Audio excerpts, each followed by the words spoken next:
आरो जोंहा मानाव गेदेर हाग्रामा महिलारि बिथाङाबो दिनै देरहाखांनायनि उनाव जिबायदि माखासे हाबाफारि लानानै खामानि मावदों बिनि सायावबो मोनसे दिनैनि गुबै टपिकआनो जाहैबाय जोंहा बिटिआरनि बारग'सि प्रमद बर' सार थामहिनबा दानि गोदानै बिधान सभानि एमपि प्रमद बर' सारखौहाय फेजेननानै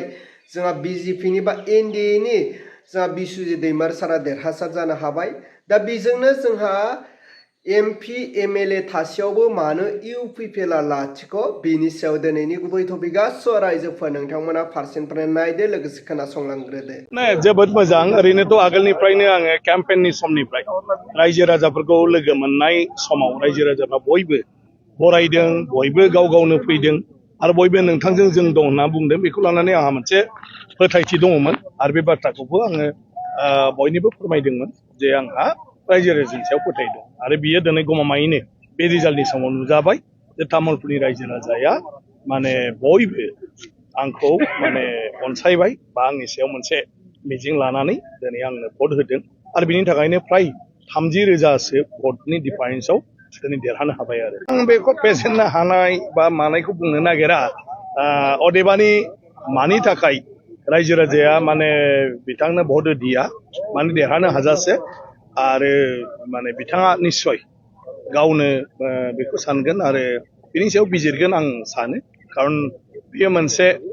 गणतन्त्र हादोर रायजोआ गावनि गोसो बायदि गाव जायखौ माने मोजां मोनो बा जायनि सायाव फोथायथि लाखियो बेनो भट होयो ओंखायनो बे बिसायख'थियाव गोबांथार केन्डिडेट दं दिनै प्रमद बर' बिथांल' नङा थेवबो आंनो बांसिन तामुलपुरनि भटारफ्रा दिनैहाय माने मददखौ होबाय आरो बिनि थाखाय आं दिनै देरहाबाय आं सानो गासिबो माने मा होनो बाथ्रायानो सोनारो जोंनि मानाव गेदेर डक्टर हिमन्त बिश्व शर्मा बिथांनि खामानि मावनाय दांनाय आरो नरेन्द्र मदि बिथांनि दिनै खामानि मावनाय दांनाय हादोर नाङै गासैबो जायगायावनो खालि ओनसोलनि जौगाखांनाय खामानिल' नङा जासे मानसिनि जि माने मा होनो गावारि जिउ बेक्तिगत जि जिबन बे जिबनावबो बायदिसिना खैदां खैफोदखौ दिनैहाय सौसिनो हानायनि मदद सरकारा बायदिसिना स्किम लादों दिनै फरायसाफोरनि थाखाय दानफ्रोमबो कलेजाव फरायनाय फरायसाफोरनो माने हायार सेकेन्डारियाव 1,000 करि आरो नोङो जुदि डिग्रियाव फरायो बेवहाय दिनैहाय 1250 करि आरो जायफ्रा एमए फरायो एमएससि एमकम फरायो माने बिसोरनो दिनैहाय मा होनो 2,500 करि 25,000 दान मोनफ्रोमबो होनाय थ' बेखौ जायफ्रा मोनदों बिथांमोना निस्सय उपलब्धि खालामो बा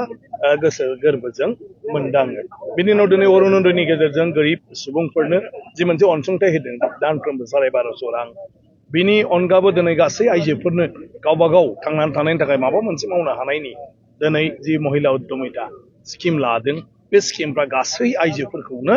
माने बेवहाय बोनथुमनानै दोनदों बयबो मदद मोनदों बिनि अनगाबो रेशन कार्डनि गेजेरजों जायफोर दिनैहाय माइरं दालि सिनि बा बिनि उनाव दिनै सापात थाव बेबायदि होनायनि राहा लादों बेफोरो बयबो रायजो राजानि गेजेराव मोनसे फोथायथि लाफैदों जे बेबायदि मदद होनो हानाय दैदेनगिरिखौनो जोंनो नांगौ ओंखायनो नरेन्द्र मदि बिथां आरो हिमन्त बिश्व शर्मा बिथांनि सायाव गोथौयै फोथायथि लाखिनानै बे बिसायख'थियाव बयबो फिन हिमन्त बिश्व शर्मा बिथांखौनो चिफ मिनिस्टार जाफिननांगौनि थाखाय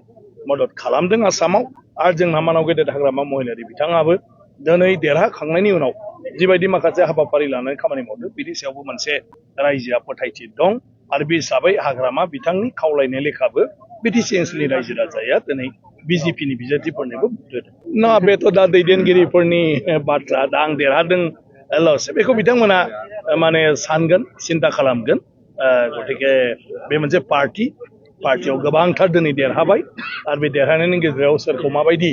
माने बिबान होयोब्ला पार्टिया गावनि साननाय बायदि रायजो राजानि खामानिखौ मावनो हागोन हादोरनि खामानिखौ मावनो हागोन बेखौ बिसोर थांखि लागोन दा आं बेखायनो बुंदों बेखौ इउपिपिएलआ गावनो निस्सय माने बिजिरगोन बबे जाहोननि थाखाय दिनैनि दिनाव इउपिपिएलखौ रायजो राजाया नांथ'वा होननानै माने दिनै माने मेन्डेटखौ होदिया बे जोबोद गिदिर बाथ्रा मोनफ्रोमबो पार्टियानो बेफोरखौ नायबिजिरो गतिके बेखौ बिथांमोनहा जेफोर हाबाफारि लादोंमोन बिनि फारसे रायजो राजाया मानो फोथायथि लाखिदिया बेखौ निस्सय इउपिपिएलआ गावसोर बिजिरगोन बे गणतन्त्र हादोर बेबायदि सम जायो बिथांमोना जेफोर बाथ्राखौ बुंदों हयथ' बियो रायजोनि थाखाय गोनां बाथ्रा नङा बा रायजोआ बिथांमोननि सायाव फोथायथिखौ लाखियाखै आरो जायनि थाखाय दिनै BPF आरो BJP नि माने सायावनो सोनारनानै रायजो राजाया गासिबो बे बिसायख'थियाव मदद होगोन। मानव गेदेर रायजोफोर नोंथांमोना नुबाय खोनाबाय बुजिबाय दा नोंथांमोना बिनि सायाव मा बुजिनो मोनखो नोंथांमोननि गोसो सिंनि साननायखौ कमेन्टनि गेजेरजों फोरमायहरदो अब्ला रायजोफोर दिनैनि भिडिअखौ आङो बेखिनियावनो फोजोबबाय भिडिअखौ मोजां मोनदोंब्ला लाइक लोगोसे चेनेलखौ मोजां मोनदोंब्ला साबस्क्राइब